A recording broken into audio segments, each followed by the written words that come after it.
Hey guys, welcome back to a new video. Today is going to be a very exciting tutorial on how to work with contrast flicker on Lightroom, how to remove contrast flicker, and also how to make sure you don't have too much color bending when shooting a day to night time lapse. So let's do this.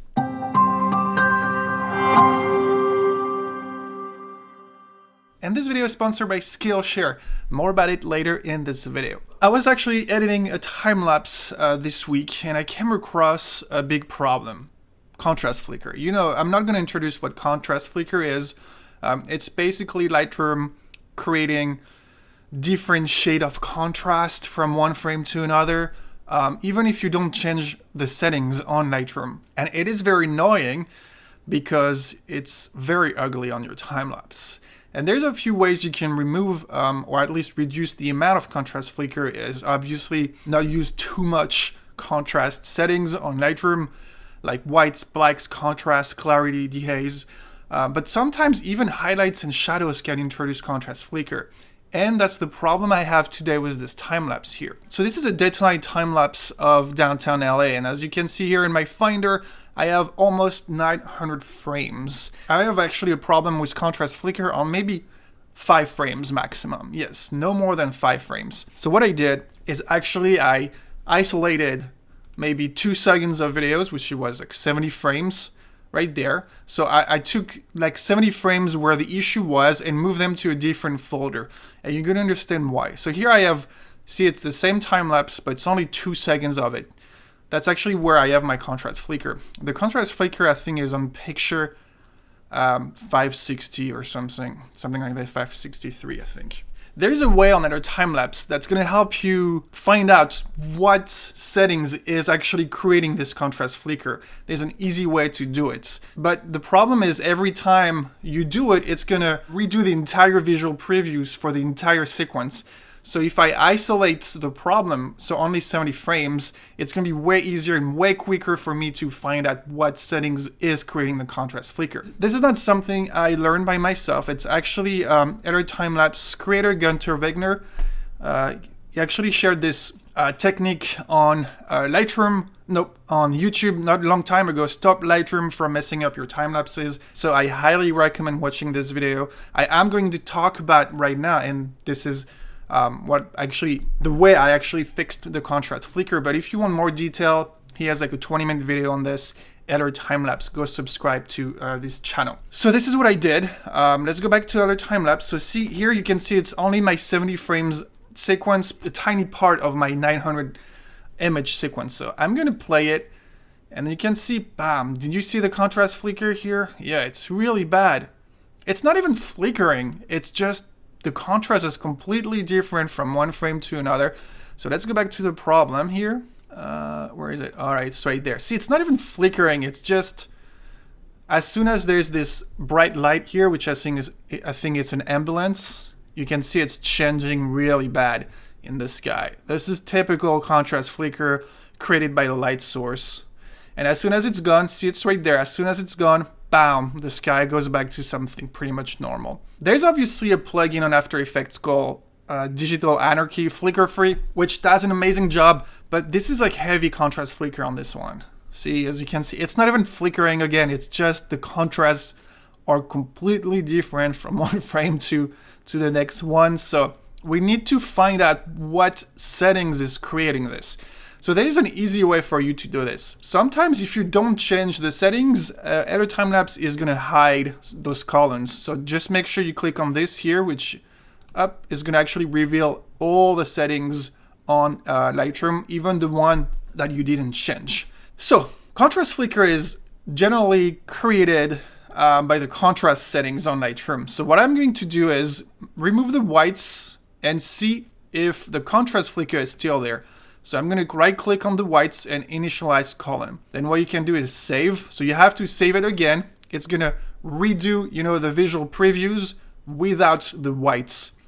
So if we still have the contrast flicker, it means it's not the whites. The whites are not creating this. And see, it's like you have to redo the visual previews every time. So if you isolate the few pictures that have the contrast flicker in a different folder, load this sequence on editor time-lapse, it's going to be way quicker instead of working on your main sequence, with 900 frames. That's going to take a while every time you remove a setting. Here, like you'll see, it's only 70 frames, so in like 1 minute, it's going to be done. Okay, so see, as you can see, it was pretty quick. Let's play it again. All right, so we still have a really big flash right there. So the whites are not creating the contrast flicker. Let's do clarity. Clarity sometimes does that. So I'm going to do right click on clarity, initialize the column, and save again. That way it's going to create the visual previews without the clarity. All right, so let's play it now without the clarity. All right, it's still there. Oh my God. So clarity is not the problem here. Let's try another one. Let's try the highlights. I've heard sometimes the highlights can create this. So I'm going to initialize the column of the highlights, save again, as you can see. Now all the highlights are gone on my sequence. Let's see if we have the contrast flicker. See how fast it is with just like 70 frames instead of the entire sequence? Like if I was still working on the first original sequence, I'll still be loading like the whites. So here I'm already at the third settings, trying to figure out what the problem is. Okay, let's play it now. Let's see. Oh, did you see that, guys? No, it's like perfect. There you go. Look at this. As you can see here, we have the ambulance. As soon as it leaves the frame, it's perfect. Now look at the sky. So there you go. I figure it out. The highlights is what creating my heavy contrast flicker on this. So now I know that I can remove the highlights just around the frames that are actually introducing contrast flicker. So I can go back to Lightroom, okay? This is my entire sequence, so this is the original sequence. So if I go back to our time lapse, you can reload the entire sequence, which is like almost 900 frames. Go back to Lightroom, and now I know that it was frame 560 to 565 that we're introducing the contrast flicker. So what I can do now is like here I have frame 436, 508, 580. Okay, so now I know that the keyframe number 8, I need to remove my highlights because that was creating the contrast flicker. And this is what I did, as you can see right there. I was like minus 75 originally, which was creating a lot of contrast flicker. It's weird because I've never had problems with highlights before. It was mostly like contrast, whites, blacks, clarity that was, introducing contrast flicker, but never highlights. I guess it depends on your sequence, what you have, what's happening. But here you see I went down to minus 10, minus 5 on keyframe number 9. So the highlights are pretty much gone. I'm pretty much not doing anything with the settings. And then as you can see, after keyframe number 10, I'm still at minus 5. And then I slowly came back to minus 10, minus 20, because I didn't have any problem of contrast flicker before and after. And doing this technique with other time lapse is amazing because you don't have to remove the setting for the entire sequence. You just need to remove it, or at least reduce the amount you're using only for the selected photos, only for the photos that you need to. So it was between keyframe 8 and 10 pretty much. And this is what I did. But if you go back to keyframe number 5, for example, I'm still like minus 35 here, you can see. And I don't have any problem of contrast flicker. And I'm sure I could go even more. I wouldn't have any problem of contrast flicker. As soon as we get closer to the contrast flicker issue, minus 10, minus 5, and then I went back to like minus 20 at the end. And I think I did the clarity a little bit because I realized it was better if I removed a little bit of clarity around that specific area as well. See, if you have a heavy contrast flicker, the key is to find out what settings on Lightroom is creating this.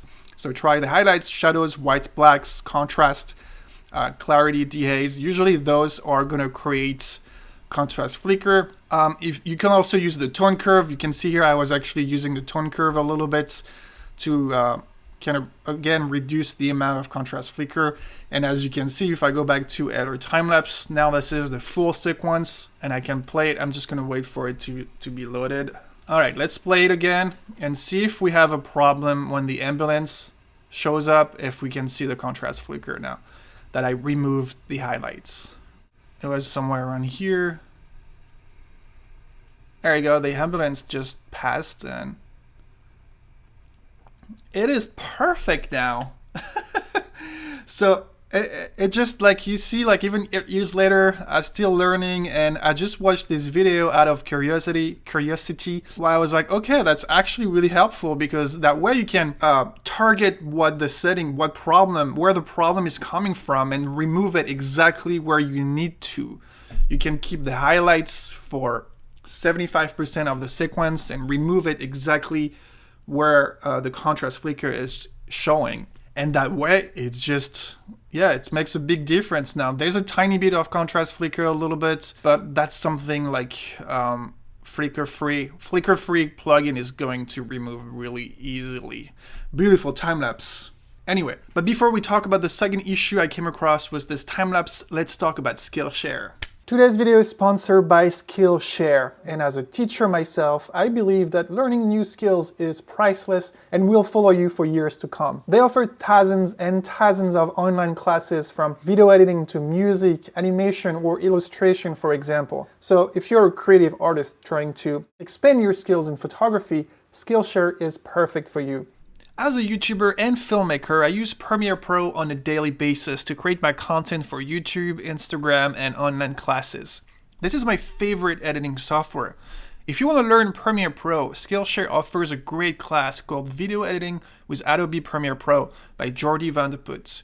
It will go over all the essentials such as video transitions, text and graphics, speed ramping, or export settings, for example. Something important when it comes to creating time-lapse videos, to find your own style, something that will define your work and yourself. So if you're having issues with this, well, Skillshare also have a class about this topic. And I highly recommend watching Find Your Style by Andy J. Pizza, that will help you discover your own creativity. And because Skillshare is sponsoring this video, they are offering a free trial of the premium membership to the first 1,000 people who click on the link in the description below. And even after this, for less than $10 a month, you can have access to everything Skillshare has to offer. I think it's amazing. All right, so let's go back to editor time-lapse. So the second problem I had was this time-lapse was, as you can see during the night time right there, there's like heavy gradients, like how do you call this? Like the gradients between the brightness, between the dark sky and the bright part of the sky. There's a lot of gradients of colors and brightness. And if you're not being careful, you can sometimes see what we call color bending. It happens a lot on my time-lapses during the day to night, right before the full night time, where you have like this big gradients of colors and brightness. So that's something that can show up on your time lapses. I was actually doing some research today, and I actually exporting my time lapses from After Effects directly to the video.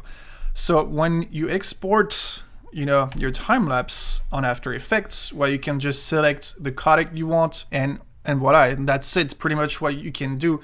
And the problem with that is ProRes 422 HQ, I believe, is up to 10 bits in depth for the colors, and 4444 is up to 12 bits. So it means like if you have a higher bit depth, you have a better quality and you have like less risk of having color bending. So usually what I do now is for my day to night, I do select ProRes 4444 in order to like remove as much as I can of color bending and end up with like a very smooth gradient in the sky. So the thing is, I realized that what you can do is actually you can click OK. You can queue it in Adobe Media Encoder. All right. So then we're going to switch to Adobe Media Encoder. All right. And the thing with Adobe Media Encoder is you're going to have more control on your export settings. So it's right there. It's kind of like Premiere Pro now. So I can reselect ProRes 444. So it's up to 12 bit. So match the source. So it's exactly like After Effects. All right. And when you go down, you can see here you have a few settings. Render at maximum depth. So see, if you click on this, render at maximum depth, it's only giving you 8-bit or whatever, and 16-bit or alpha as well. But if you click on render at maximum depth, you can actually select what you want here for the color space. Usually Rec 709 is fine, and it's still giving you 8-bit or 16-bit. So the things that is a little confusing here is it's giving you 16 bits, but ProRes 4444 is up to 12 bits, or I think it's also 16-bit with alpha, but we don't have alpha in in this video. But I realized I actually made a few tests exporting like different ways of exporting things, and I feel like make sure you do click render at maximum depth, and I feel like if you select 16 bits, After Effects is actually trying to aim at the maximum quality possible. And I feel like even if you click here, use maximum render quality, it's going to help be as close as possible from 12 bits. And this, so 4444 along with maximum depth and 16 bit here is going to help you reach a good color gradient in the sky when you're watching the video full screen. So the thing is, you might not see it on YouTube, and your computer is probably going to show you 8-bit only, but you will see the difference in the sky if you really export the best quality possible. So if you go to export here, I just exported it actually. Technically the time-lapse should be done. That date created, okay? So it's this one here. I'm gonna open it with QuickTime, all right? And then I'm gonna go towards the end where I had like some color bending in the sky and see if I have it here. So you might see some color bending on YouTube, but I can actually assure you it is really good on my side right now. I cannot see anything. The sky is really smooth right now. Yeah, it's perfect. Yep, it worked really well, you know, exporting. So if you do Command I, on QuickTime, you can have the inspector, video detail, and as you can see, bit depth here is up to 12 bits. It's 1.5 gigabyte of data per second. So 4444 is going to work really well for day-to-night time-lapse when you don't have any clouds in the sky. If you have clouds in the sky, usually you won't see any color bending, but you can have this color bending issue with ProRes. ProRes is up to 10 bits, but sometimes it can even be less depending on what your export settings are. So exporting at 4444 for a day-to-night up to 12 bit, make sure you select maximum quality on Media Encoder, and you won't have this problem here. It's like perfect. If you're not using After Effects to export your video, if you're just using Lightroom and other time-lapse, so the regular workflow, when you're done with other time-lapse, you come back to Lightroom, do the full sequence. All right, Command I, select everything, metadata, and you do read the metadata from the files. When everything is done, you click export. Okay, add our time lapse, and here I highly recommend doing original, TIFF, and 16 bits. This is where you're going to be selecting 16 bit here. 8 bit might introduce sometimes, again during a day to night without clouds in the sky, color bending, but 16 bit TIFF should not be a problem. And when you're done with the export with the TIFF, well, Editor Timelapse is going to be opening the render video dialog, which is right there, and then make sure you select ultra high, and again 4444 is right there. BT709 I think is great, like exactly like we did on Media Encoder. And since you exported the original, well, you can just do the 16:9 here, something like this. And the quality is going to be as good as After Effects. I think it's going to be pretty much the same thing. It's apparently it's even better. Gunter told me. I don't really like going through the JPEG or the TIFF sequence in the middle when I can just export the video right away. So yeah, and that's the way to do it with with Lightroom and our time lapse if you don't have After Effects or Media Encoder. Also, another technique that I learned on while actually searching on Google, if you have color bending, what you can do is, so this is your clip. I'm gonna actually, it's this one, day to night close-up 4. No, I want the day to night wide. So I'm gonna create like a new composition. Okay, something you can do is something very simple. It's actually adding noise. All right, so what you can do is like right click, new adjustment layer, okay, and then we're gonna go noise, a little bit of noise, and then what you can do, amount of noise, not even like between 0.5 and 1% of noise, and that's it. It's not gonna be visible, and apparently it really helps removing a problem of color bending you can have in the sky, especially after the sunset if there's no clouds. You see the gradient like right there, it's like a lot of colors that are really close from each other, so you might have color bending.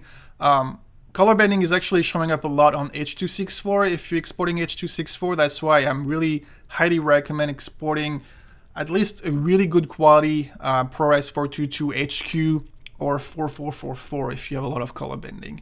Obviously they are big files, but the difference is visible when it comes to this problem, color bending. So here is the final time lapse. I think it looks really cool. And yeah, this is it. I just wanted to talk about those two problems.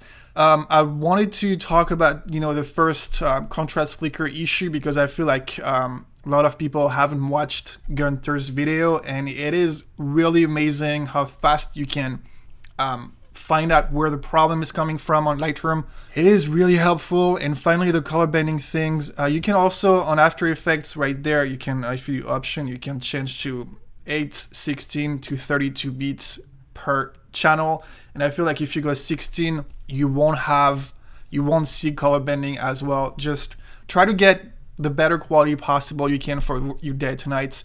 For other